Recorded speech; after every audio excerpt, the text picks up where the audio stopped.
Good morning. I'd like to thank you for meeting with me today to discuss the future of not only our great city, but also of our city's youth. My name is Matthew Burns, and I'm an expert in the field of child development. This morning, I'll be taking you through my proposed design for the Okie Dokie Community Center's child development rooms. I will cover the schedule of activities I have planned, as well as a few proposed purchases to help get our community center started off on the right foot. My goal for the Okie Dokie Community Center is to provide a safe and fun center where children of all age groups can come to develop, learn, and grow cognitively, physically, and psychosocially. So for the sake of time, let's go ahead and jump to our first age group, which is the infants. So I have two activities. First of all, peekaboo. This activity is a simple activity that has more benefits than simply keeping an infant entertained. There are different ways to play this game, but basically the parent will lay the infant on the ground and cover their face. The parent can say things like, "Uh-oh, where'd I go?" and then remove their hands and say, "Peekaboo." The main thing to keep in mind while playing peekaboo is to not do this in a scary way, as it could make the infant upset. Infants of both genders love this game, though, and can be played with the people of any culture. This game is great because it develops the infant cognitively by helping them understand that things are still there even when you can't see them. This game also develops the infant psychosocially because it gives the parent the opportunity to bond and develop trust with the infant. My second activity is helping the baby with their first steps. We've tackled the cognitive and psychosocial development of the infant so far, but we still need an activity for the physical development. My proposed activity to help the infant develop physically is to spend a little time having the parent securely holding the infant upright and lean slightly forward. Putting the infant in this position causes the baby to have a natural reaction and try taking steps forward. Spending a little time doing this every day will help the infant develop their leg muscles and prepare for the daunting task of taking their first step. Again, this activity does not have a cultural barrier and can be enjoyed with both genders of infant. Unfortunately, this activity does not help the infant develop educationally, but is another great way for the parent and infant to bond and develop trust. So let's go ahead and take a look at the first item I have proposed for purchase. The first item is the Infantino Sensory Pals. One item that I propose is this Infantino Sensory Pals. The Infantino Sensory Pals are a fun, brightly colored, and uniquely textured item for an infant to play with. Some very important things are happening as infants develop their senses. Each of these little pals feel a little differently, and as the infant feels and grabs each item, the infant is developing their sensory and motor skills. It can be purchased at Amazon for about $9 shipped. So let's go ahead and look at our second age group, which is the toddlers. I have two activities planned. The first one is story time. For this activity, we'd have the toddlers gather around as parents read to them. This activity is great for both cognitive and psychosocial development. Reading is good for cognitive because it helps the toddler cognitively with language development. It is great for psychosocial development because it is a fun time to interact and bond between the parent and child.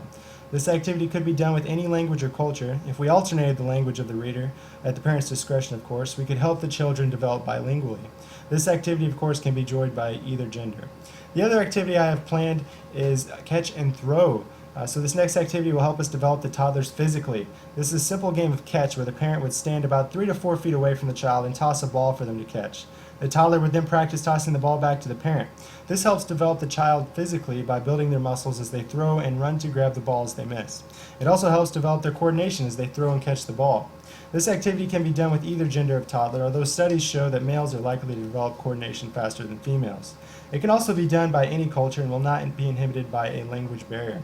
So let's look at the item that I propose for purchase for this age group. For this age group, I propose purchasing the Melissa and Doug Deluxe Pounding Bench. So this item, it helps them solve that curiosity about chain reactions. They're very curious about that. So basically, what happens when I do this? This bench allows them to actually pursue that curiosity. It also helps them develop their motor skills further by swinging the hammer. I want to monitor this though, just to make sure they don't get carried away and start hitting each other. This could be purchased for about $15.66 from Amazon shipped. So let's look at our next age group. Our next age group is the early childhood. I have two activities planned. The first activity is indoor basketball. So starting off first this time, I'll talk about a way to develop our early childhood group. Now that this group has developed a rough ability to catch and throw, we can make it a little bit more complex for them. We could do this as cheaply as paper balls in a trash can, or we could possibly purchase a basketball goal like you see here. This will help them develop physically as they run and throw, but also psychosocially as they build relationships with other children. At this point in their life, it's very important to develop relationships and to see what skills other children have to offer. The parent could participate throughout the game and work in different languages for words like shoot and pass. It'd be a great way for them to develop their bilingual skills. Both boys and girls will enjoy the game and interacting with each other. The second game I have is Heads Up 7 Up. For this activity, the parent will monitor as the children put their heads down, their eyes closed, and their thumbs up. There will be a few children that will go around while the others have their eyes closed, and they will push down one person's thumb each. After they return to the front of the room, the children that had their thumb pushed down will have to guess who did it. This is a fun game that will help the children develop cognitively as they critically think who did it. It also will be developing the psychosocial domain as they build relationships with the other children and interact with them. This game can be enjoyed by both genders, but this game could present a language barrier as it would be difficult to explain the rules to someone who speaks a different language. So let's look at the item that I proposed for this age group. I propose that we purchase the Leapfrog My Own Laptop. Okay, it's a great way for children to start getting into technology and presents a fun way for them to plan games alone.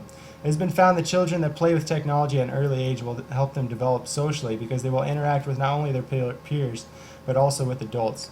They can be purchased for about $15.50 shipped from Amazon. So let's look at our next age group. This will be the middle to late childhood. I have two activities planned. First of all, basketball. So following our trend that we've had through the other age groups, we're now going to play full-on basketball. At this age group, children are focused on playing games and following rules as their morality becomes more sophisticated. This will help them develop physically because they will be running and jumping, but it also will help develop them psychosocially by working together as a team. Parents can feel free to play or act as a referee. This game can relate to about any culture as basketball is a huge sport worldwide. Both genders can enjoy basketball as well. The second activity I have planned is Monopoly. So playing board games is a great way for children to socialize. And Monopoly is a great way for them to practice math, begin managing money, and develop cognitively with critical thinking. At this point in a child's life, they are gaining complex reasoning and organization, and this game can help fine-tune those skills. The parent can play or monitor as Monopoly games do sometimes get out of hand as people lose money.